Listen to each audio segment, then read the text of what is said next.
গণসংযোগের সময় চট্টগ্রাম ৮ আসনে বিএনপি মনোনীত প্রার্থী এরশাদুল্লাহ গুলিবিদ্ধ, গুরুতর আহত আরও একজন।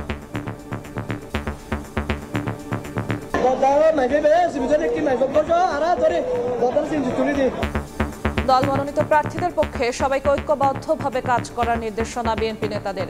ভোট বানচালের ষড়যন্ত্রের অভিযোগ।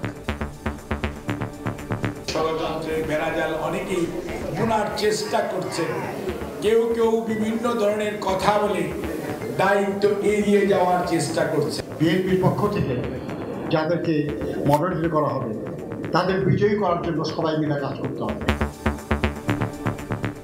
দেখছিলেন প্রধান শিরোনাম। সন্ধ্যার সময় সঙ্গে আছি আমি জিন্নাতারা যশোয়া। এবার অন্যান্য শীর্ষ সংবাদ। নির্বাচনী সহিংসতা মোকাবিলায় মাঠে থাকবে সেনাবাহিনী। সারা দেশে কাজ করবেন ১ লাখ সদস্য। দুষ্কৃতকারীদের কঠোর হাতে দমনের নির্দেশনা স্বরাষ্ট্র উপদেষ্টার।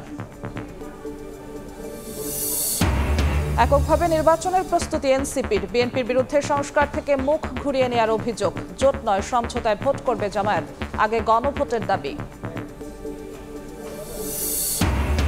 বিশেষ দলকে সুবিধা দিতেই বাতিল করা হয় তত্ত্বাবধায়ক ব্যবস্থা। খায়রুল হকের বিরুদ্ধে দণ্ডনীয় অপরাধের অভিযোগ অ্যাটর্নি জেনারেলের। রাষ্ট্রপক্ষের আপিল শুনানি শুরু।